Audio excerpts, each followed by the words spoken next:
Welcome back to The Perspective on Budi Desatu. I'm with Anthea, Webb, representative of the World Food Programme in Indonesia. And we're talking about World Food Day. Now let's talk about Indonesia. There's a few major issues. One that everyone knows about because of headlines, malnutrition. What's the situation now? So Indonesia's made huge progress both on its economy and on reducing poverty. And also in food security. The one thing, though, that's not showing progress in the right direction is malnutrition. 1 in 3 Indonesian children under 5 is chronically malnourished, and 1 in 8 is acutely malnourished. And those are the kind of numbers that you shouldn't necessarily associate with an economy or a country that's moving so well on every other front. So what's chronically, what's acute? Chronic malnutrition is measured in centimetres. It's about a child's height for their age, and it usually is an indicator that it's been over a long period that child hasn't gotten the right kind of nutrition that they need.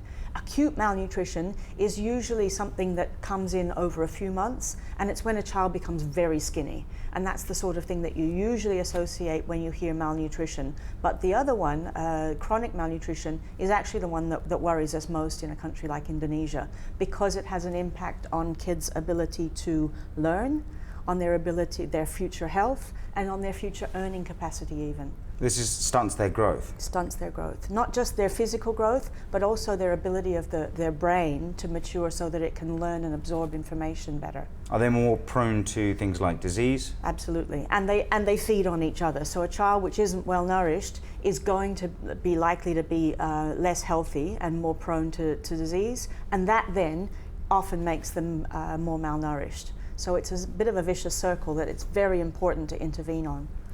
Is this a strictly regional thing? Is the same issue being seen in Java at all?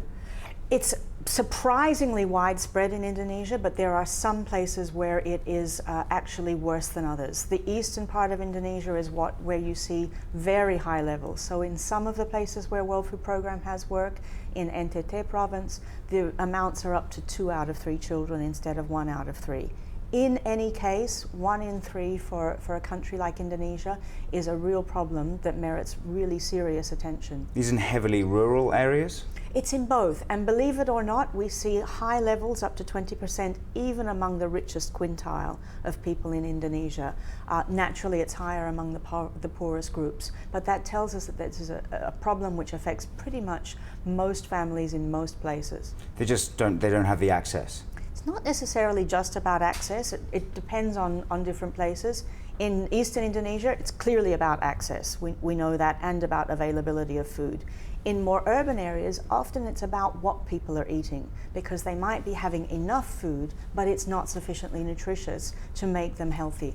Well, diabetes is a big issue here. You work with that, I assume? Well, not traditionally. World Food Programme tends to focus on undernutrition, but what we've learned over the last few years is that there's a direct connection between children who are stunted and overnutrition later in life. And that, of course, is associated with diabetes. So that's why it's particularly critical to address these issues of undernutrition among children.